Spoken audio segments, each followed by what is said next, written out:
Hi everyone, welcome back to Diksha's education hub. आज के इस लेक्चर में हम स्टार्ट कर रहे हैं अपना नेक्स्ट चैप्टर, और नेक्स्ट चैप्टर रहेगा based on your skeleton system. कंकाल तो आप सभी ने सुना होगा, तो कंकाल जो तंत्र है हमारा उसके बारे में हम स्टडी करेंगे। 1 सेकेंड, ठीक है। तो सबसे पहले तो देखो, ये है आपका स्केलेटन सिस्टम। जो कंकाल है हमारा कुछ ऐसा दिखता है। साइड से भी देख लो, थोड़ा सा इसको टिल्ट करके भी देख लो, फ्रंट से भी देख लो एंड बैक से भी देख लो। अब देखो, जब भी हम बैक साइड की बात करेंगे ना, तो उसको बोलेंगे डॉर्सल। डॉर्सल मतलब अगर पीठ वाली साइड होगी आपकी, जितनी भी बैक वाला एरिया है उसकी जब बात होगी तो उसको हम बोलेंगे डॉर्सल साइड। एंड जब फ्रंट वाली साइड की बात करेंगे, यानी कि जहाँ पे हमारा फेस है, नेक है एंड ऑल, तो वहाँ पे फ्रंट साइड को हम क्या बोलेंगे कि इट इज़ वेंट्रल। ठीक है, डॉर्सल एंड वेंट्रल। उसके बाद जब साइड से देखेंगे तो साइड वाली, दोनों साइड से देखेंगे तो राइट साइड हो सकती है, लेफ्ट साइड हो सकती है, तो उसको बोल देंगे लेटरल साइड। ठीक है, तो ये तो कुछ चीज़ें हैं बेसिक सी जो आपको याद रखनी है। अब देखो, यहाँ पे कुछ चीज़ें आपको पता भी होंगी, जैसे ये देखो, अब डॉर्सल साइड पे चलो, अपनी पीठ वाली साइड पे चलो। यहाँ पे आपको क्या मिलेगी? Vertebral column. वर्टिब्रल कॉलम क्या थी? जो रीढ़ की हड्डी होती है, जिसको हम बैकबोन भी कहते हैं। तो रीढ़ की हड्डी कहाँ पे आ जाएगी? आपके बिल्कुल बैक साइड में आ जाएगी। ठीक है, उसके बाद ये देखो, यहाँ पे टांगे देखो, सबसे लंबी हड्डी हमने पढ़ रखी होती है, दैट इज़ फेमर। उसके बाद ये लेग्स की 2 हड्डियाँ आएंगी। वैसे ही ऊपर वाली बाजू को बोलते हैं ह्यूमरस, और अगर नीचे की 2 हड्डियों को देखोगे तो उनके डिफरेंट नेम्स आएंगे। तो 1 बाय 1 सारे देखने हैं। वैसे यहाँ पर आपको क्या दिख रहा है? रिब केज दिख रहा है। रिब केज के आपको टोटल कितने पेयर मिलेंगे? 12 पेयर्स मिलेंगे। उनमें कुछ सच्ची हड्डियाँ होंगी, कुछ नकली हड्डियाँ होंगी, कुछ फ्लोटिंग होंगी, तैरती हुई होंगी। और ये रिब केज को अगर आप देखो तो डैगर लाइक स्ट्रक्चर से ये जुड़े हुए हैं, और इसको क्या बोल देते हैं हम? स्टर्नम बोल देते हैं।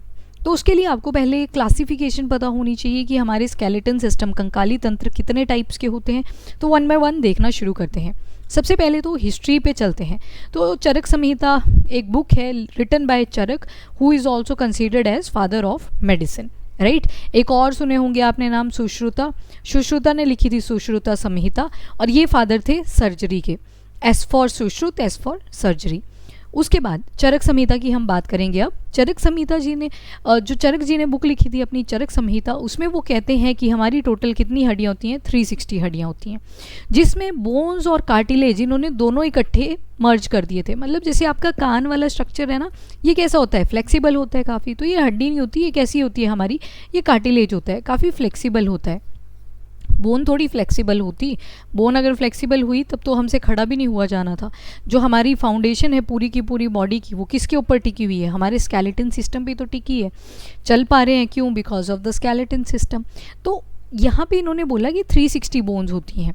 जो चरक संहिता हम बुक देखते हैं, चरक जी ने लिखी थी, उसमें उन्होंने बोला कि 360 बोन्स होती हैं। पर किस बेसिस पे बोला था? उन्होंने बोला था कि बोन्स और कार्टिलेजेस को जोड़कर, इन दोनों को जोड़ कर बोला था। पर बाद में हमें पता चला, जैसे जैसे साइंस थी वो इवॉल्व होती चली, तो हमें पता चलता है कि अब अडल्ट के अंदर कितनी रहती हैं? 206 हड्डियाँ रहती हैं। कितनी रहती हैं अडल्ट के अंदर? 206। मतलब यहाँ पे सेपरेशन कर दी गई। जो हड्डियाँ फ्यूज़ कर गई उनको अलग कर दिया गया, कार्टिलेजेस को अलग कर दिया गया। और टोटल बोन कितने निकल के आएंगी अडल्ट्स के अंदर? तो 206 हड्डियाँ मिल जाती हैं। अब ह्यूमन स्केलेटन सिस्टम से पहले हमें कुछ चीज़ें, टर्म्स क्लियर करनी पड़ेगी। जैसे कि एक है एक्सोस्केलेटन। एक्सोस्केलेटन क्या होता है? ये होता है एक्सटर्नल स्केलेटन। जैसे इस टर्टल को देखो, टर्टल की बॉडी पे ये कैरापेस होती है ना, ये जो कैरापेस होती है ये इसको बाहर से प्रोटेक्शन प्रोवाइड करती है। तभी तो आपने कभी कछुओं को नोटिस किया हो, ये अपना सर जो है वो अंदर की तरफ कर लेते हैं, शेल के अंदर कर लेते हैं। क्यों? क्योंकि इनको बाहर से भी एक कंकाल मिल रखा है, स्केलेटन मिल रखा है। तो क्या इनके अंदर नहीं होता कोई स्केलेटन? यस, ऑब्वियसली होता है एक स्केलेटन। तो उसको बोल देते हैं एंडोस्केलेटन। एंडो इज़ फॉर अंदर, एक्सो फॉर इज़ बाहर। तो अंदर और बाहर के लिए हमने टर्म्स यूज़ कर ली, एंडो एंड एक्सो रिस्पेक्टिवली। तो एक्सोस्केलेटन क्या है? ये एक्सटर्नल स्केलेटन होता है, यानी कि बॉडी के बाहर जब स्केलेटन होगा। एक और एग्जांपल आपको दे देती हूँ। डाइवर्सिटी में हमने पाइला, स्नेल, ये सब पढ़े थे ना, तो उनकी बॉडी में एक शेल लाइक स्ट्रक्चर होता था, याद हो अगर आपको। कुछ शेल लाइक स्ट्रक्चर्स होते थे। ये शेल क्या करते थे? उनके सॉफ्ट ऑर्गन को प्रोटेक्ट करने में हेल्प करते थे। तो एक्सोस्केलेटन का क्या देख रहे हैं हम? एक्सोस्केलेटन का हम देख रहे हैं कि जो एक्सोस्केलेटन होता है, it protect body from outer side. मतलब ये बाहर के आउटर सरफेस पे होता है और हार्ड होता है। और एंडोस्केलेटन की अगर बात करें तो हार्ड पार्ट जो होगा वो बॉडी के अंदर जाके प्रेजेंट होगा। जैसे ह्यूमन बींग्स को ही देख लो, जो ये हड्डियां वगैरह हैं स्कल वाली बाहर की होगी, ठीक है, बाकी हड्डियां तो अंदर होंगी ना, ऊपर से मसल की लेयर है, स्किन की लेयर है, कईयों को फैट्स की भी खूब सारी मिलती है, ठीक है, ओबीज वगैरह जो होते हैं। तो वो जो होती है वो क्या रिप्रेजेंट करती है, एंडोस्केलेटन को, कि जो हमारा हार्ड वाला स्ट्रक्चर है वो कहाँ पे मिलेगा, बॉडी के अंदर जाके मिलेगा, इनसाइड द बॉडी मिलेगा। तो हमारी बॉडी की अगर बात करें तो हमें तो एंडोस्केलेटन ही मिला है। हमारी सारी की सारी हड्डियाँ बाहर हैं, सर की भी बाहर नहीं बोल सकते, क्यों, क्योंकि स्किन से तो कवर्ड है ना। तो इन शॉर्ट एंडोस्केलेटन है, यानी कि हमारी जो हड्डियाँ हैं वो कहाँ पे मिलेंगी, अंदर वाले पोर्शन में मिलेगी। अब हार्ट्स एक्सटर्नल और इंटरनल स्ट्रक्चर होता है आपकी एनिमल बॉडी का, तो उसी को बोलते हैं हम स्केलेटन सिस्टम, कंकाली तंत्र। अब ये जो टर्टल होता है, टर्टल के पास एक्सोस्केलेटन भी होता है, एंडोस्केलेटन भी होता है। इसके अंदर ये जो सॉफ्ट टिश्यूज होंगे, इनके अंदर भी एक हड्डी प्रेजेंट है, और बाहर अगर देखोगे तो कैरापेस प्रेजेंट है, which is acting like a exoskeleton. Exo क्या रिप्रेजेंट करता है, एक्सो रिप्रेजेंट करता है एग्जिट को, यानी कि बाहर की बातचीत हो रही है। एंडो क्या रिप्रेजेंट करता है, इनर चीज़ों को, यानी कि अंदर की बात हो रही है, ठीक है। उसके बाद फंक्शंस क्या क्या है स्केलेटन के, तो स्केलेटन का है सबसे पहले सपोर्ट है, दूसरे पे है प्रोटेक्शन, तीसरे पे है मसल अटैचमेंट। याद है ना टिश्यू वाला चैप्टर, हमारी जो हड्डियां होती हैं वो ऐसे थोड़ी होती कि बस जुड़ी हुई हैं किसी गोंद से, नो, बीच में क्या थे, मसल के साथ जब ये जुड़ा था तो मसल के बीच में और हड्डी के बीच में क्या आया करता था, टेंडन आता था। याद है ना, वो लिगामेंट थे आपके बोन और बोन के बीच में, अगर बोन को बोन से जोड़ना है तो देयर वाज लिगामेंट। तो ये हमने कुछ टर्म्स थी जो कि उत्तक वाले चैप्टर में पढ़ी थी, टिश्यू वाले चैप्टर में पढ़ी थी। तो स्केलेटन का अगर फंक्शन देखोगे तो एक तो सपोर्ट का रहता है, पूरी की पूरी बॉडी को मूव करने में हेल्प करता है। एक रहता है प्रोटेक्शन का, प्रोटेक्शन मतलब प्रोवाइड कर रहा है, स्ट्रेंथ प्रोवाइड कर रहा है, ठीक है। कैसे प्रोवाइड कर रहा है वो भी देख लेते हैं। हमने याद हो अगर आपको लंग्स की जब पोजीशन देखी थी तो हमने बोला था कि लंग्स जो होता है हमारी थोरेसिक कैविटी में लाई कर रहा था, ठीक है, लाई तो कर रहा था, पर ऊपर से किससे कवर्ड था, ये था रिब केज से। तो रिब केज क्या करता है, बाहर आपको धक्का वक्का लग जाता है तो पहले हड्डी पे इम्पैक्ट पड़ता है, हड्डी से भी पहले स्किन पे आता है, मसल पे आता है, फिर जाके हड्डी पे लगती है। हड्डी पे लग जाए तो फिर वो सीरियस भी हो जाता है, और अगर गलती से ये हड्डी टूट जाए और लंग्स वगैरह के अंदर चली जाए तो उससे डेथ हो जाती है पर्सन्स की। एक्सीडेंट वगैरह के केसेस में आपने ये सुना होगा। देन आता है आपका मसल अटैचमेंट। तो हमने देखा कि जो बोन है हमारी वो आपके मसल से कैसे जुड़ी हुई है, with the help of tendon, ठीक है। तो ये मसल अटैचमेंट में भी हेल्प कर रहा है, मूवमेंट में हेल्प कर रहा है। सोचो हमारी हड्डियाँ अगर फ्लेक्सिबल हुआ करती तो हम चल ही नहीं पाते। बच्चे होते हैं ना, बच्चे उनकी हड्डियाँ जो होती हैं वो बहुत ज़्यादा सॉफ्ट होती हैं, ठीक है, और अभी आधी हड्डियाँ तो फ्यूज़ ही कर रही होती हैं एक दूसरे के साथ ताकि वो हार्ड हो सके, तभी तो उनको चलने नहीं आता है, इतना टफ लगता है उनको चलने में, क्योंकि जो फ्लेक्सिबल पार्ट है और ऊपर से ग्रोथ प्रॉपर नहीं है अभी, तो विद टाइम ग्रोथ होती चलेगी। बॉडी फॉर्म प्रोवाइड करता है हमें, ब्लड सेल की फॉर्मेशन, याद करो, बोन मैरो, याद है ना, बोन मैरो, यहाँ पे क्या था, रेड बोन मैरो था, यहाँ येलो बोन मैरो था। ये रेड वाले में क्या बन रहे थे, आरबीसी बन रहे थे, एरिथ्रोसाइट बन रहे थे, याद है ना ये सारा आपको। तो एरिथ्रोसाइट कहाँ पे बन रहे थे, आपके रेड बोन मैरो के अंदर बन रहे थे। कहाँ पे बन रहे थे, रेड बोन मैरो के अंदर बन रहे थे। और किडनी ने कौन सा हार्मोन सिक्रीट किया था, तो इरिथ्रोपोइटिन सिक्रीट किया था, इरिथ्रोपोइटिन सिक्रीट किया था, बोन मैरो को स्टिमुलेट किया था कि क्या बनाओ, इरिथ्रोसाइट्स बनाओ, इरिथ्रोपोइसिस करो, मतलब प्रोडक्शन ऑफ आरबीसी, ठीक है। तो ये आपने पढ़ लिया था। उसके बाद मिनरल की रिजर्वेशन करता है, कैसे करेगा, अब सुनो, देखो क्या होगा बीच बीच में कि ब्लड के अंदर ना जब भी कैल्शियम का लेवल इंक्रीज करेगा तो आपका एक हार्मोन आने वाला है टीसीटी, अभी आएगा वो थोड़ी देर में, एंडोक्राइन सिस्टम जब हमें पढ़ना है। तो यहाँ पे टीसीटी क्या करेगा, इसको एंडोक्राइन आपने पढ़ लिया है, तो एंडोक्राइन के अंदर आपने क्या देखा था, कैल्शियम आयन जब ब्लड के अंदर इंक्रीज कर रहा था तो ये क्या कर रही थी हड्डी, वो उसको अपने पास बुला ले रही थी, किसकी हेल्प से, टीसीटी ने बोला कि ब्लड के अंदर कैल्शियम का लेवल बहुत ज़्यादा हो रखा है, तो अगर ब्लड के अंदर कैल्शियम लेवल ज़्यादा हो रखा है तो उससे तो ब्लड थिक हो जाएगा। तो बोन क्या करेगी, ये बोलेगी कि मुझे एक्स्ट्रा कैल्शियम चलेगा, तो कैल्शियम की रिजर्वेशन कौन करता है, आपकी बोन्स करती हैं, तो मिनरल रिजर्वेशन में भी हेल्प करता है। अब देखो जो आपकी हड्डी होती है ना वो कैल्शियम कार्बोनेट की बनी होती है, जबकि कार्टिलेज किस चीज़ का बना होता है, कैल्शियम फॉस्फेट का बना होता है। बोन जो होती है वो हार्ड होती है, जबकि कार्टिलेज आपका सॉफ्ट होता है। बोन के अंदर प्रोटीन देखोगे तो आपको मिलेगी ओसिन, क्या मिलेगी, ओसिन, जबकि कार्टिलेज के अंदर देखोगे तो आपको प्रोटीन मिलेगी chondrin, C for cartilage, C for chondrin. तो ये काफ़ी इंपॉर्टेंट क्वेश्चन हैं, पूछ लिए जाते हैं, ध्यान रखिएगा। पोजीशन के बेसिस के ऊपर जो हमारा स्केलेटल स्ट्रक्चर होता है वो दो हिस्सों में डिवाइडेड है, एक को बोलेंगे एक्सियल और दूसरी को बोलेंगे अपेंडिक्यूलर।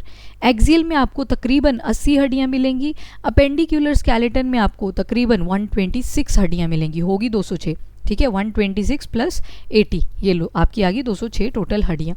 तो इन सभी हड्डियों को हम लर्न करेंगे और वन बाय वन करेंगे। सबसे पहले तो एक्सियल स्केलेटन को देख लेते हैं। तो एक्सियल स्केलेटन कहाँ होता है, ये देखो बिल्कुल सेंटर में अपनी बॉडी को, बायलेटरल सिमेट्री है ना हमारी बॉडी में, एक लाइन ड्रॉ कर लो तो उस लाइन के ऊपर जो जो हड्डियाँ आ रही हैं वो सारी क्या है हमारी एक्सियल स्केलेटन। कौन कौन सी आएंगी इंपॉर्टेंटली, तो स्कल वाला एरिया आ जाएगा। स्कल जो होता है इसमें आपका क्रेनियम आ जाता है, क्रेनियम की 8 हड्डियाँ आ जाती हैं, प्लस फेशियल बोन्स आ जाती हैं इसमें, मतलब ये जो फेस के ऊपर आँख नाक कान इनकी जो हड्डियाँ होंगी ना ये सारी भी आ जाएंगी, तो उसको बोल देते हैं स्कल। पर जब सिर्फ क्रेनियम की बात हो रही है तो क्रेनियम जो होता है ये हमारे ब्रेन का हेलमेट होता है, ब्रेन का हेलमेट होता है, ब्रेन को प्रोटेक्शन करता है, तो दैट इज़ क्रेनियम। तो स्कल वाला पार्ट आ जाएगा। ये देखो यहाँ पे, अब फ्रंट वाली साइड पे आ जाओ आप, ठीक है, फ्रंट वाली साइड आ जाओ। पहले रिब केज दिखाई दे रहा है आपको, रिब केज कहाँ पे अटैच है, तो आपके स्टर्नम के साथ अटैच है, तो स्टर्नम भी एक्सियल का पार्ट है। और उसके अलावा बैक साइड में चले जाओ आप, डॉर्सल साइड में, डॉर्सल साइड में क्या थी आपकी बैकबोन। जब आप बॉडी में बीच से ऐसे लाइन ड्रॉ करोगे तो बैकबोन भी आएगी ना, तो आपकी वर्टिब्रल कॉलम वो भी किसका पार्ट है, एक्सियल स्केलेटन सिस्टम का। तो यहाँ पे हमने क्या देखा, जो एक्सियल स्केलेटन है उसके अंदर 80 हड्डियाँ आएंगी। कैसे, मीडियन जो लॉन्गिट्यूडनल एक्सिस बन रही है बॉडी की, इस तरह से हमारी बॉडी होती है, बीच से एक लाइन ड्रॉ कर लो तो वो क्या रिप्रेजेंट करता है हमारे एक्सियल स्केलेटन का। बाकी आपकी जो बाजुएं बची, टांगे बची, उसको बोल देंगे हम अपेंडिक्यूलर स्केलेटन का पार्ट। ये जो बाजुओं वाला हिस्सा होता है ना इसको बोलते हैं पेक्टोरल गर्डल, क्या बोलेंगे इसको, पेक्टोरल गर्डल। और जो ये टांगे शुरू हो रही हैं जहाँ से हिप बोन वगैरह से, इसको बोल देते हैं पेल्विक गर्डल, इसको बोल देते हैं पेल्विक गर्डल। पेल्विक आपने काफ़ी सुना होता है, न्यूज़ आर्टिकल्स में भी चला रहता है, whenever there is a rape case तो आप सुनते रहते हो पेल्विक गर्डल के बारे में, ठीक है, हीनियस क्राइम की कैटेगरी में आप सुनते रहते हो। पर पेक्टोरल कौन सा होता है, आपके कंधों से शुरू हो जाता है, पीछे 2 हड्डियाँ होती हैं आपके यहाँ पे, that is your scapula, wings भी जिनको आप बोलते हो, जिम वाले जो होते हैं ना बोलते हैं ना कि मेरे विंग्स डेवलप हो गए, तो दैट हड्डी इज़ बेसिकली स्कैपुला। तो यहाँ पे आपने क्या देखा, जो मूवमेंट वाली चीज़ें हैं, मूवमेंट वाली चीज़ें आपकी किस में आ रही हैं, अपेंडिकुलर स्केलेटन में। तो 2 तरह की क्लासिफिकेशन देख ली हमने स्केलेटन की on the basis of their position, एक देखी कौन सी, एक्सियल वाली, और दूसरी हमने देखी अपेंडिकुलर वाली, ठीक है। तो इनके नंबर ऑफ हड्डियाँ कितनी हैं वो भी याद रखना है, और कहाँ पे कौन सी लाई कर रही है। तो हमने देख लिए दोनों, एक्सियल वाले और आपके अपेंडिकुलर। अपेंडिकुलर में कौन कौन से आ गए, ये देखो अपेंडिकुलर के अंदर डबल पी आ रहा है, तो मतलब एक तो पेक्टोरल आ जाएगा और दूसरा आ जाएगा आपका पेल्विक, तो दोनों आ जाएंगे, इनको याद रखिएगा। नाउ स्कल की बात कर लेते हैं। स्कल देखो बहुत इजी है, कैसे याद करना है, वन बाय वन देखते हैं। सबसे पहले तो फ्रंटल याद कर लो, माथे वाला जो पोर्शन होता है ना that is your frontal part. थोड़ा ये यहाँ पे जो आप हेयर स्टाइल वगैरह बनाते हो that is your parietal part, this one is your parietal part. पीछे चले जाओ, पीछे यहाँ पे टीचर वगैरह मार देते थे ना तो मदर्स बहुत गुस्सा करती थी, ये ऐसे सिर पे नहीं मारनी है, तो दैट पार्ट इज़ ऑसिपिटल। आज आपको पता लग गया उस पार्ट को क्या बोलते हैं, उसको हम बोलते हैं ऑसिपिटल। कान के ऊपर आप नोटिस करना, यहाँ पे बाल नहीं आते, बिल्कुल सॉफ्ट सा पार्ट होता है, उस रीजन में आपको मिलेगी टेम्पोरल बोन। कौन सी मिलेगी, टेम्पोरल बोन।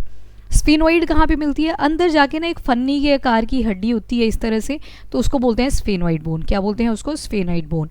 उस तरह से एथमोइड होती है, एथमोइड के लिए आपको थोड़ा सा अंदर जाना पड़ेगा। अंदर कहाँ जाओगे, आंखों के भी और नाक के भी पीछे एक हड्डी प्रेजेंट होती है जिसको बोलते हैं हम एथमोइड बोन। नेजल बोन कहाँ पे मिलेगी, ऑब्वियसली ये जो नाक के नीचे आपको हार्ड सा स्ट्रक्चर मिलेगा that is your nasal bone. Lacrimal, lacrimal जो होते हैं ये टीयर्स भी प्रोड्यूस करते हैं, आंसू भी प्रोड्यूस करते हैं, तो ये ग्लैंड भी होती है और हड्डी भी होती है इसकी एक, तो ये लैक्रिमल आ जाएगी। जाइगोमेटिक कहाँ पे मिलेंगे, आपकी चिक वाले एरिया में मिलेगी आपको जाइगोटिक बोन। क्या मिल जाएगी, जाइगोटिक बोन। और अपर वाला जबड़ा और लोअर वाला जबड़ा तो आपने पढ़ ही लिया था, तो ऊपर वाले को बोलेंगे मैक्सिला, नीचे वाले को बोलेंगे मैंडिबल। अगर पूछ लिया जाए मूव कौन सा करता है तो आप ऑब्जर्व कर सकते हो, सिर्फ नीचे वाला मूव करता है जब भी आप खाना खाते हो, ठीक है। तो इसमें क्या क्या देखा हमने, स्कल की पूरी हड्डियाँ देखी। अगर मैं इतने पार्ट को डिफरेंट कर देती, ये वाला जो ऊपर वाला पार्ट था इसको अगर मैं सेपरेट कर देती तो इसको हमने बोलना था क्रेनियम। क्या बोलना था इसको, क्रेनियम। और ये जो फेशियल बोन्स बच गई ये सारी क्या आ जाएंगी, फेशियल बोन्स आ जाएंगी। फेशियल बोन्स प्लस क्रेनियम क्या बनाता है आपका, तो ये बनाता है स्कल। तो पूरा का पूरा ये खोपड़ी जब दिखाई जाती है तो पूरी चीज़ें आती है ना, ऐसे दांत निकालने हुए, पर अगर क्रेनियम की बात होगी तो सिर्फ ऊपर वाला पार्ट आता है। तो माथे वाला area that is your frontal, थोड़ा सा आगे जाओगे दिस इज़ योर पैराइटल, पीछे देखोगे थोड़ा सा तो ये ऑसिपिटल आ जाएगा। कान के ऊपर ट्रायंगुलर सी शेप बनी होती है that is temporal, temple like structure होता है टेम्पोरल। स्फिनोइड जो होती है ये अंदर दिखेगी जाके, यहाँ पे तो लोकेट करा हुआ है इसको, पर हड्डी जो होती है वो अंदर जाके होती है, एक ही हड्डी होती है ये। इथमोइड आएगा, ये नाक और आँख इनके पीछे जैसे प्रेजेंट होती है। Then there is a nasal bone, nasal bone यहाँ पे आ जाती है। लैक्रिमल जो होगी ये आपकी आंखों की आ जाएगी। जाइगोमेटिक कहाँ पे मिलेगी आपको, चिक्स के ऊपर मिलेगी that is known as zygomatic bone. जबड़ों को देखोगे तो दो जबड़े मिलते हैं, अपर वाले को बोलते हैं मैक्सिला, डाउन वाले को बोलते हैं मैंडिबल। मैंडिबल में डी आ रहा है, डी फॉर डाउन, ठीक है, नीचे वाला जबड़ा आ जाएगा। तो ये ओवरऑल आपने देख ली सारी की सारी स्कल की कौन कौन सी ओवरऑल हड्डियाँ रहेंगी। अब बात करेंगे सबसे पहले क्रेनियम की। क्रेनियम जो है ये वाला हिस्सा रहेगा, ठीक है, this one, this is your cranium. तो क्रेनियम के अंदर क्या क्या देखा आपने, याद करो, फ्रंटल देख ली माथे वाली, पैराइटल जो होंगी वो दो होंगी, बीच से एक सूचर बना होता है। ये जो आपको लाइंस दिख रही है ना, लाइंस, ये कब बनी थी, जब बेबी ना डिलीवर हो जाता है तो उसके बाद जो हड्डियाँ होती हैं वो फ्यूज़ करना शुरू कर देती हैं। Once they start to fuse, वहाँ पे सूचर से बन जाते हैं, ये सूचर बन जाते हैं, ठीक है, दीज आर द सूचर्स। तो उसके बाद क्योंकि अगर डिलीवरी के टाइम पे इतनी सॉलिड हड्डी होगी तो बेबी बाहर निकल ही नहीं पाएगा इजीली, ठीक है, बहुत ज़्यादा पेनफुल हो जाएगा, वो ऑलरेडी इतना पेनफुल होता है। पर बाद में क्या करती हैं, ये पहले फ्यूज़ नहीं होती, बाद में फ्यूज़ हो जाती हैं एकदम से, ताकि फ्लेक्सिबिलिटी मिल जाए ड्यूरिंग द डिलीवरी। तो इसमें हमने क्या देखा, फ्रंटल देखा, माथा एक ही होता है ना आपका, तो फ्रंटल जो होगी वो एक आ जाएगी। पैराइटल आपने देखा, पैराइटल में कितनी हड्डियाँ आ जाएंगी, दो आ जाएंगी, एक इस तरफ वाली एक इस तरफ वाली आ जाएगी। ऑसिपिटल अगर देखोगे ये भी एक ही रहेगी, पर टेम्पोरल, कान के ऊपर आप दो टेम्पल देखते हो, एक तरफ और दूसरी तरफ, तो टेम्पोरल भी कितनी आ जाएंगी आपकी, दो आ जाएंगी। स्फिनोइड बोन, ये फन्नी के आकार की यहाँ जैसे आपको हड्डी मिलती है स्फिनोइड, स्फिनोइड जो होती है ये भी एक ही हड्डी रहती है। और इथमोइड, ये जो नाक है ना आपका और ये ऑर्बिट है, इनके जस्ट ऐसे पैरेलल सी पड़ी होती है, that is the ethmoid bone. कितनी होगी क्रेनियम के अंदर हड्डियाँ, टोटल 8 हड्डियाँ हो जाती हैं। उसके बाद एक टर्म है बहुत ज़्यादा important, that is foramen magnum. Foramen magnum is the point जहाँ पे आपका जो स्कल है वो वर्टिब्रल कॉलम से अटैच होता है। It is like foramen magnum एक होल होता है ब्रेन के अंदर, वहाँ पे आपकी एक पाइप फिट होती है जिस पाइप का नाम है वर्टिब्रल कॉलम। क्या नाम है उसका, वर्टिब्रल कॉलम। ये देखो this is your skull, skull के यहाँ पे पीछे से एक जो वर्टिब्रल कॉलम होती है वो फिट हो जाती है, और इस पॉइंट को ही हम क्या बोलते हैं, फोरामेन मैग्नम। इसी पॉइंट को हम क्या बोलते हैं, फोरामेन मैग्नम। चलो अब कान की तरफ चलते हैं। कान के अंदर टोटल 6 बोन होंगी, मतलब एक एक हड्डी, मतलब 3 हड्डियाँ एक कान में, 3 हड्डियाँ दूसरे कान में, तो टोटल कितनी हो जाएंगी, 6 हो जाएंगी। इसको याद रखोगे आप MIS से, miss, M for Malus, I for incus और S फॉर स्टेप्स। सबसे छोटी हड्डी कौन सी होती है हमारे शरीर की, वो होती है स्टेप्स। कितनी होती है ये टोटल, तो 2 होती हैं, ठीक है। तो मिस से याद रखोगे, मिस जो है ये रिप्रेजेंट करता है आपकी कान की हड्डियों को, ईयर ऑसिकल्स को। तो miss MIS, Malus incus steps, Malus incus steps, Malus incus steps. Location देख लो, पहले मेलस ही आएगी फिर इंकस आती है, और अंदर को जाओगे तो वहाँ पे आपको स्टेप्स मिलेगी। सबसे छोटी हड्डी जो होती है वो कौन सी होती है आपकी, that is your steps. Hide bone अगर देखोगे, ये देखो यहाँ पे लटकी हुई सी होती है, that is your hide bone. क्या बोलते हैं, हाइड बोन। हाइड बोन जो होती है जब कोई स्ट्रैंगुलेट कर लेता है खुद को, लटक वटक जाता है, सुसाइड के केसेस आपने देखे होंगे, तो उस केस में यही वाली हड्डी टूटती है और फिर गर्दन एकदम से बहुत लंबी सी हो जाती है, बहुत ज़्यादा फ्लेक्सिबल हो जाती है, क्योंकि हड्डी वाला पार्ट तो टूट ही गया वहाँ से। तो दिस डू हैपन, ये होती है आपकी हॉइड बोन। लैरिंग्स के ऊपर होती है, जो आपका साउंड बॉक्स था ना उसके जस्ट ऊपर जैसे प्रेजेंट होती है, इस वाले एरिया में मिल जाती है, दैट इज़ योर हॉइड बोन। तो टोटल कितनी हो चुकी हैं अभी तक, 8 हो चुकी हैं आपकी, कहाँ पे, क्रेनियम के अंदर हमने देख ली। उसके बाद 6 हड्डियाँ आपने कहाँ पे देख ली, that is inside your ear ossicle. तो अभी कितनी हो चुकी हैं आपकी, टोटल 14 हड्डियाँ आपने पढ़ ली हैं। उसके बाद अब फेस के ऊपर देखते हैं, तो फेस के अंदर देखोगे तो 14 हड्डियाँ आ जाएंगी। कितनी आ जाएंगी, 14 हड्डियाँ। सबसे पहले तो जाइगोमेटिक बोन, चिक दोनों तरफ होते हैं ना, गाल दोनों तरफ होते हैं, तो 2 हड्डियाँ ये आ जाएंगी आपकी। फिर आता है आपका मैक्सिलरी बोन, तो ये भी कितनी आ जाएंगी, 2 आ जाएंगी। यहाँ वाले पे बीच में एक जॉइंट बना होता है, तो दैट्स वाई 2 आ जाती हैं, जो मैक्सिला होता है हमारा। नेजल बोन भी 2 आती हैं, एक इधर को है एक इधर को है। लैक्रिमल जो है वो भी कितनी आ जाएंगी, 2, क्योंकि आंखें भी 2 हैं तो 2 हड्डियाँ आ जाएंगी। एक वॉर्मर होती है, ये भी हमारे बिल्कुल यहाँ पे लोकेट करी होगी एक डायग्राम के अंदर, if I can show you. चलो खैर, यहाँ पे ही होती है आपके बिल्कुल जो नाक वाला पार्ट होता है, इसके अंदर जाके आपको एक हड्डी मिलेगी, this is known as the vomer bone. Palatine bone ऊपर की तरफ जीभ लगा के टच कर सकते हो, बीच में एक लाइन सी फील होगी, तो 2 हिस्से बने हुए हैं। इन्फीरियर नेजल कॉन्के, ये आपके नाक की जो हड्डी देखी ना नेजल बोन, इसके नीचे की तरफ को होंगी, तो ये भी कितनी आ जाएंगी, 2 हड्डियाँ आ जाएंगी। और मैंडिबल जो होता है वो कितना रहता है, उसमें एक ही हड्डी होती है, तो यहाँ पे कितनी होगी आपकी 14 और हड्डियाँ होगी। तो टोटल अभी तक कितनी पढ़ चुके हो आप, 14 14 28, ठीक है। तो ये टोटल आपने 28 हड्डियाँ याद कर ली। अब पढ़ेंगे रिब केज के बारे में। रिब केज जब देखोगे आप, तो मैंने बोला 12 पेयर्स होंगे, तो 12 पेयर्स का मतलब है एक पेयर में कितनी चीज़ें आती हैं, 2, तो टोटल कितनी आ जाएंगी यहाँ पे 24 हड्डियाँ आ गई। 28 आपने पढ़ ली, तो 8 4 कितने हो गए 12, 2 2 4 1 5, 52 हड्डियाँ यहाँ तक हो जाएंगी आपकी, ठीक है। तो 52 में अगर मैं ये वाली हड्डी भी जोड़ लूँ, क्लेवाइकल वाली, ये होती है आपकी कॉलर बोन, यहाँ पे जो निकली होती है ना 2 हड्डियाँ, that is your collar bone.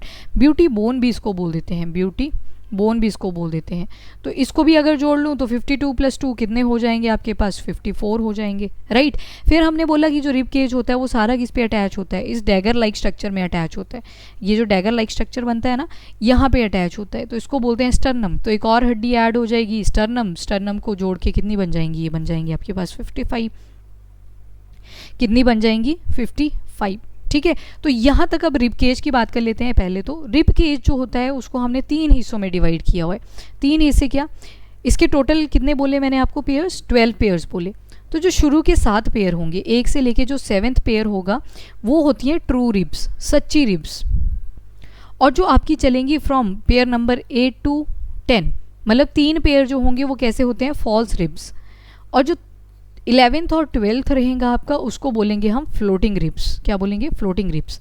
क्यों दिए ऐसे नाम, ये देखो, ये है आपका पहला पेयर, ठीक है, ये कहाँ पे जुड़ रहा है, स्टर्नम के साथ जुड़ा। दूसरे पेयर को भी देखो, ये भी कहाँ जुड़ा, स्टर्नम के साथ जुड़ा। तीसरे पेयर को देखो, ये भी स्टर्नम के साथ जुड़ा। चौथे को देखो, ये भी स्टर्नम के साथ। पांचवें को देखो, ये भी स्टर्नम के साथ। छठे को देखो, ये भी स्टर्नम के साथ। सातवें को देखो, ये भी स्टर्नम के साथ। कहीं ना कहीं ये कहाँ पे जुड़े जाके, स्टर्नम के साथ जुड़े, तो that's why they are known as कौन से वाले रिब्स, ट्रू रिब्स। पर थोड़ा नीचे जाओगे ना, अब 8वें 9वें और 10वें को देखो, ये पहले 7वें से जुड़ रहे हैं, फिर 7वें के साथ आगे जाके जुड़ रहे हैं, तो इनको बोल दिया फॉल्स रिब, क्योंकि ये डायरेक्टली खुद अपने आप ये स्टर्नम के साथ नहीं जुड़े, किसकी हेल्प से जुड़े, 7वीं वाली हड्डी से जुड़े। और उसके बाद नीचे देखो 11th और 12th, 11th और 12th तो आगे जाके मुड़ ही नहीं रही, और जब मुड़ ही नहीं रही है तो इनको बोल दिया कि ये तो तैरती हुई हड्डियां हैं। इनको हमने क्या नाम दे दिया, फ्लोटिंग रिब्स का नाम दे दिया, क्योंकि ये तैरती हुई दिख रही हैं, ये तो जुड़ ही नहीं रही, ना तो 10वीं से जुड़ी, ना ही 7वीं से जुड़ी, ना ही स्टर्नम से जुड़ी, तो इनको नाम दे दिया फ्लोटिंग रिब्स। तो कितने पेयर देखे आपने, 12 पेयर देख लिए। शुरू के जो 7 पेयर हैं उनको हमने ट्रू रिब बोला, क्योंकि सारी की सारी हड्डियां कहाँ पे जुड़ रही थी, जाके स्टर्नम के साथ। 8 9 10 इनको हमने क्या बोला, फॉल्स रिब्स बोला, क्योंकि ये क्या कर रही थी, 7वीं के साथ जुड़ रही थी, फिर वहाँ से स्टर्नम के साथ जुड़ जा रही थी। एंड 11th और 12th को हमने देखा, ये तो जुड़ ही नहीं रही थी, और जब जुड़ ही नहीं रही थी तो इस वजह से इनका नाम क्या पड़ गया, तैरती हुई हड्डियाँ, यानी कि फ्लोटिंग रिब्स। ये वाला पढ़ेंगे, पर पढ़ेंगे in the upcoming lecture along with the vertebral column, वो देखेंगे नेक्स्ट लेक्चर के अंदर। अभी के लिए इतना ही। If you like the video, do like and share as well as subscribe the channel. Thank you everyone, have a nice day, keep studying, keep watching.